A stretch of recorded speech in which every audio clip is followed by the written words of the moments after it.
हमारे साथ कांग्रेस पार्टी के वरिष्ठ नेता और जनरल सेक्रेटरी जयराम रमेश साहब हैं। आइए उनसे बात करते हैं। जयराम साहब, बड़ी खबर आ रही है, उत्तर प्रदेश सरकार ने पेपर कैंसिल कर दिया है। लगातार छात्र ये मांग कर यही तो डिमांड कर रहे थे छात्र, और यही तो मांग दोहराया था राहुल जी ने कई बार कहा है पिछले 4-5 दिनों में। प्रियंका जी ने भी उठाई है, और अच्छा है कि इन्होंने पेपर लीक को कैंसिल किया है।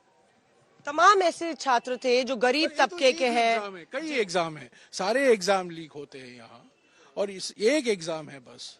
तो ये केंद्र सरकार में तो हमने नया कानून पास किया है पार्लियामेंट के सेशन, पिछले पार्लियामेंट सत्र में। ऐसे ही अधिनियम राज्यों में भी बनने चाहिए। उत्तर प्रदेश सरकार को भी ऐसा कानून लाना चाहिए। उत्तर प्रदेश की बात करें तो बेरोजगारी एक बड़ा मुद्दा राहुल गांधी बता रहे हैं। क्या ये जुड़ा हुआ है इस पूरे पेपर लीक? एक ही मुद्दा है। प्रयागराज, चंदौली से लेकर वाराणसी में, प्रयागराज में, रायबरेली में, अमेठी में, मुरादाबाद में, सभी जगह एक ही मांग है कि बेरोजगारी पिछले 45 सालों में सबसे बड़ी ऊंचा दर है बेरोजगारी का, और रोजगारी नहीं मिल पा रहा है। और उसके जो पोस्ट हैं, जो एडवर्टाइज होता है, जिसके लिए परीक्षा दिया जाता है, उसमें भी घोटाले होते हैं। तो एक तरफ बेरोजगारी, दूसरी तरफ घोटाला। तो यहाँ युवा घोटाले और बेरोजगारी के बीच में फंसे हुए हैं। क्या गरीब तबका आपको लगता है सबसे ज्यादा प्रभावित है? क्योंकि ये कांस्टेबल का एग्जाम का पेपर लीक था, सारे लोग दूर दूर से। राहुल जी मेरे ख्याल में प्रधानमंत्री को भी लिख रहे हैं। उनको 2 दिन पहले यहाँ के दलित छात्र, यहाँ के पिछड़े वर्ग के छात्र सब मिले थे। उन्होंने कहा था हमारी कोटा ही पूरा नहीं हो पा रहा है। जितना कोटा होना चाहिए था उस कोटे के अनुसार भर्ती नहीं हुआ है। ये अध्यापकों की बात कर रहा हूँ।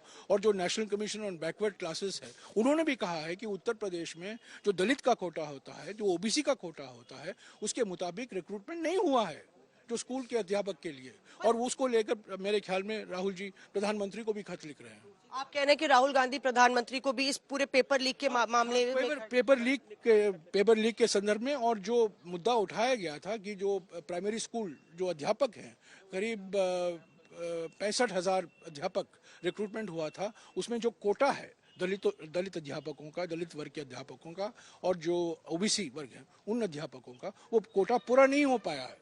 20% शेड्यूल कास्ट होने चाहिए थे। मेरे जानकारी दी गई थी कि मुश्किल से 15 या 16% है, और ओबीसी कोटा जो 27% होना था, मुश्किल से 4% है। तो ये बताइए जयराम साहब, क्या आपको लगता है कि इतना इंतजार क्यों कराया छात्रों को? वो लोग विरोध कर रहे थे, लगातार मांग कर रहे थे। क्या यूपी सरकार, योगी सरकार की भी नाकामी रही इसमें? ये बिल्कुल भोगी सरकार की नाकामी है। भोगी सरकार आप कह रहे हैं? बिल्कुल। ये क्या सरकार है? सिर्फ पब्लिसिटी की सरकार है। पुल में जाते हैं प्रधानमंत्री के साथ, फोटो खिंचाते हैं, बड़े बड़े समिट आते हैं, कागज पर किया जाता है कि 50,000 करोड़ 70,000 करोड़ का निवेश आएगा। निवेश कहाँ आ रहा है? रोजगार कहाँ मिल रहा है? युवकों को कहाँ मिल रहा है? और तो देखिए, जो युवा पीड़ित हैं, किसान पीड़ित हैं, महिलाएं पीड़ित हैं, श्रमिक पीड़ित हैं, सारा समाज का हर वर्ग पीड़ित है। और पिछले 10 साल मोदी सरकार की नीयत, मोदी सरकार की जो नीतियां हैं, उसके वजह से जो आर्थिक स्थिति बिगड़ी है, जो पहली बार हमारे देश में, अगर आप 70 साल देखें, हमारे देश में जो रोजगार होता है, कृषि से लोग हटते हैं और उद्योग में रोजगार पाते हैं, या सर्विस क्षेत्र। चुनावी मुद्दा क्यों नहीं बन पा रहा है? आपको लगता है कि इस पर तो सरकार, इस पर अब आपसे, आप लाइव हैं, आप इस मंच पे बोल रहे हैं, पूरा मौका आपको हम दे रहे हैं। आप बनाइए ना चुनावी मुद्दा। आप और किसी मुद्दे को राजनीतिक दल उठाएंगे उस मुद्दे को, कह रहा हूं। आपको दिखाई पहली बार पिछले 10 साल में कृषि के क्षेत्र में जो लोग काम कर रहे हैं वो बढ़ा है।